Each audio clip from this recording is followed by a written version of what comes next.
Good morning, gentlemen. Monday, March 30th, talking employee connectedness. I'm Charley Miller with Unitonomy. I'm joined by Dr. Brad Shuck from the University of Louisville and Martin Lowe from OnPlane Consulting. Martin, it looks like you shaved this weekend. That's a nice touch This here. is so spring break tradition for us is that you shave all the facial hair so that you're ready for summer and you're in line. And the best thing that I do is I shave portions of it just to see if a new look will actually work out. So I had this awesome like handlebar mustache that was immediately vetoed by all other family members. So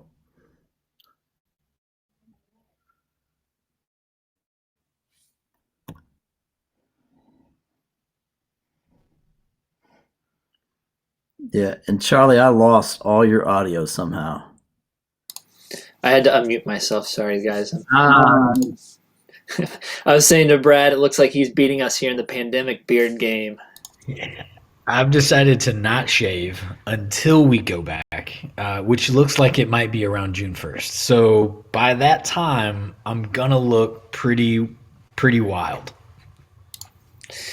All right, so today's topic, we wanted to talk about the signs people should be looking toward or looking for when it comes to maybe someone feeling lonely, a colleague feeling lonely, someone you manage feeling lonely, or just maybe someone needing attention of some sort. They need some sort of connectedness.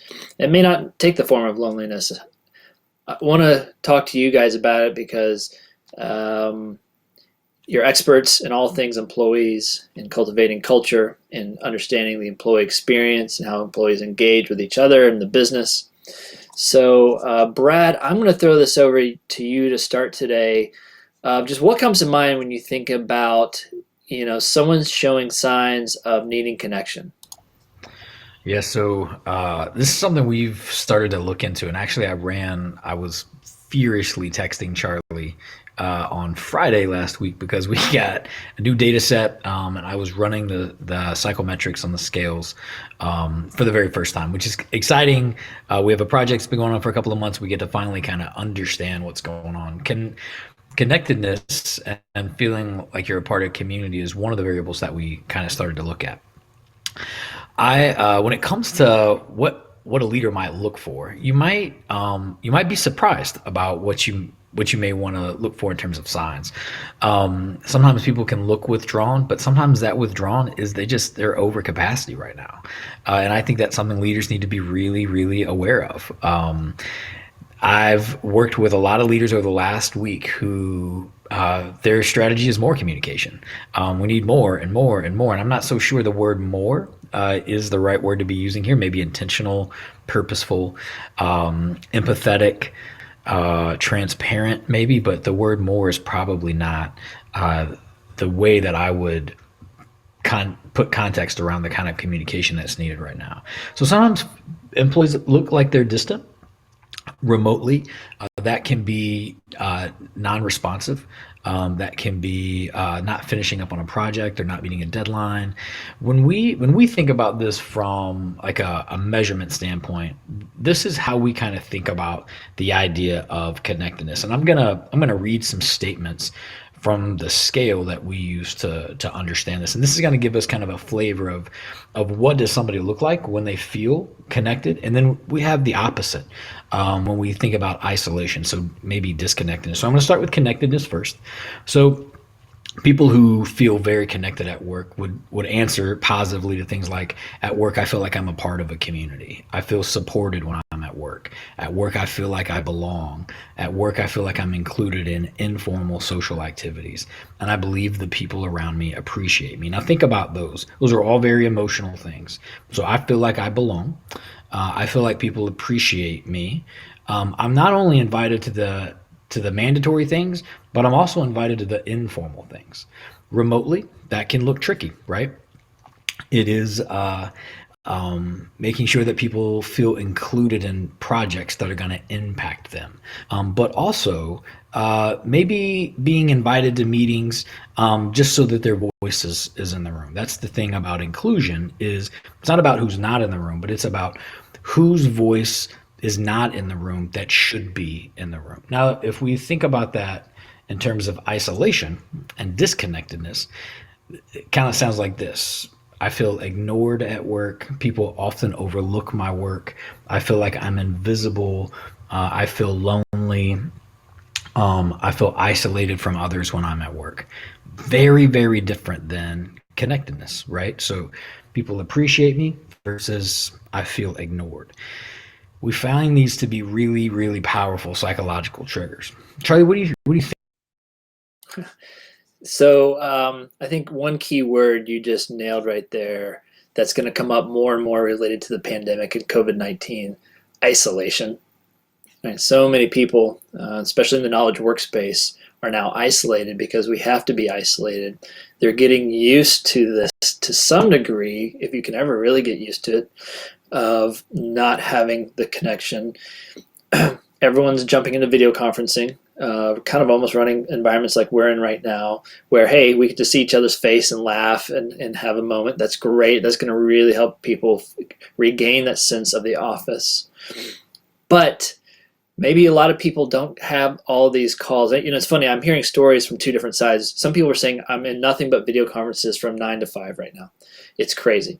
And there's another group that's the opposite, where they feel like because of their role, they're not in a lot of meetings, they're not getting a lot of face time, and now they're suddenly this isolation thing is really starting to hurt. And that's the kind of people I worry about. I was talking to a friend over the weekend. This is unrelated to the pandemic, but he was in a role for 3 years in a startup of about 12 people. He was the only designer on the team. And so design work kind of went over to him, and he did that kind of by himself. And working remotely, he started to feel very isolated. After 3 years, he just left because, in his words, he felt lonely. He had no one to really collaborate with. He was looked at this, he was kind of this island within the startup. And I realized, wow, I hope that doesn't happen to a lot of people because of the social distancing we're having to go through as a world right now related to the pandemic. Martin, what do you think? Well, it's interesting. One of the questions that always relates back to employee engagement, and to me, employee engagement has that direct line of sight to discretionary effort, which is the amount of effort that I'll put forth above and beyond what I need to do to not get fired. But one of the questions that always links back to that really closely is, I have a friend at work. Right? So think about that. Like that simple question, even though as an employer, it's not your job to provide friendship to someone, that has a direct line of sight to how hard people are going to work and whether or not they're actually going to stick around. And so we've just made this move to where now we have to be much more intentional and mindful about how we're communicating. I don't think, Brad, to your point, that it's around more, but I think it is around creating a space. So what are you doing intentionally to make sure that you have a touch point with folks on your team on a regular basis?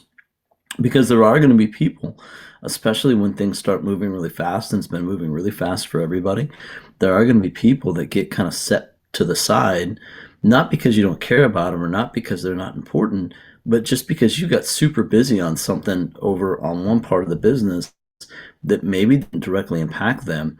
And so even though your actions don't mean that they're not important, their perception of those actions, because they're not included and now they're kind of set by the wayside, is now they're not engaged, now their work's not important, now they're not involved, all of those things, Brad, that you're talking about. So, to me, when I start thinking about this topic, I started thinking about well, how can you find out if someone's said, how can you find it if someone, how can you do those things?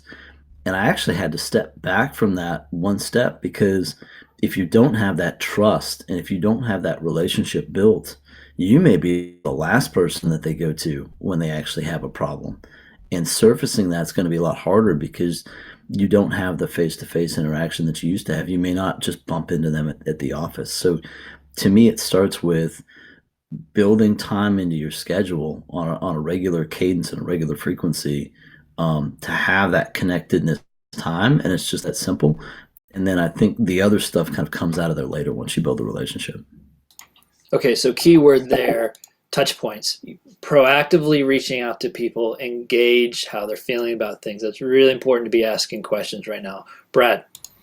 You know, sometimes there's like a plugin for your email or a plugin for Outlook that you would work. Like, I feel like there's a new connectedness plugin that needs to be a part of the way that we're communicating. I was communicating with our Office of Internal Communications at the university, and I'm completely disconnected from the team. I've never met any of those people in person. We had this idea that we wanted to float out there, and at the end of the note, um, I, I popped in there. Hey, thanks for all you guys are doing and communicating and helping us all kind of feel like we're a part of the community. And man, they wrote me back so fast. They were like, "Thank you so much for the encouragement. Thank you for noticing the work that we're doing." And it's that kind of a plug-in that I feel like we've got to be more intentional as leaders in those touch points. And it's almost reframing the way in which I'm communicating to help drive that connection in a more intentional and very purposeful way through those touch points that you were talking about. Every time we do one of these morning talks, I realize we always are talking about intentionality, and I think that's is a really nice way of phrasing. And it's not to mean the same thing you brought up early in the call, Brad, which is you need to communicate more, because that's more communication doesn't necessarily mean more benefit, right? It's when you do communicate, being intentional, and to the side of gauging sentiment and showing some empathy and building trust. To Martin's point, if you're asking the right questions, and especially if you're doing it at a cadence where it feels like it's happening at the right moments, everyone's going to feel better. And it's one of these things that I try to explain to people when they understand the philosophy behind our products, Unitonomy. There's always two birds with every stone we or every feature that we have in the product, which is to say, yeah, our system asks questions to get answers to help communication, but just by asking the question helps, right? It's getting people to realize, hey, I'm working with colleagues and management that cares. Like, they've actually are leaning into this to find out how I feel. And even before I answer, I already feel better because someone wants to know how I feel. That's really important, I think. And Martin, you're a consultant that does this on the front lines. Would you concur with what I said? Oh, totally.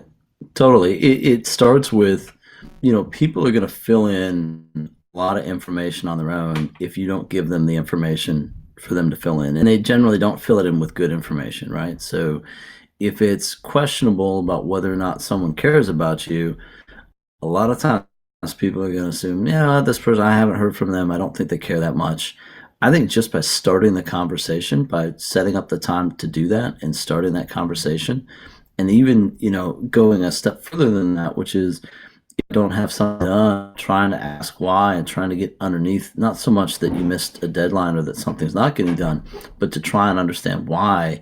Those two things are going to build so much trust for you so quickly if you do it in a genuine way, that a lot of this other stuff will then come later just naturally.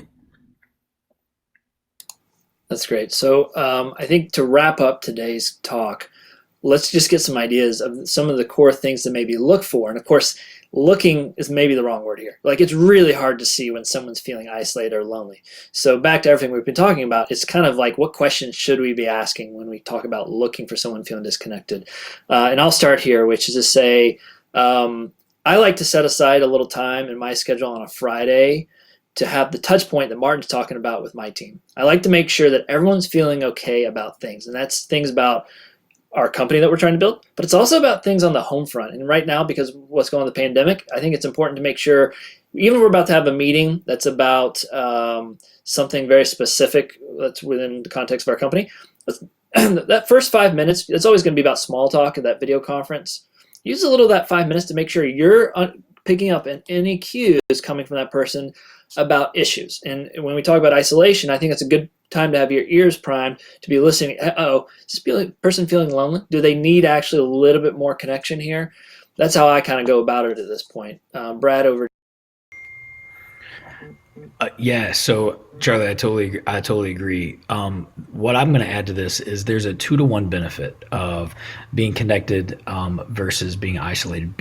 Feeling isolated is terrible. Being connected is a game changer, and the research is pretty clear on this. When we look at things like when people answer the question, "Do I feel ignored at work?" versus "Do I feel appreciated at work?" There's an almost 100% swing in the other direction. So the time investment that we're making on those Fridays to connect back with those teams and our touch points, or to make sure that people feel like they're connected, or even chiming in on a meeting like, "Hey, Martin, what do you think about this?" or anything you want to add to that.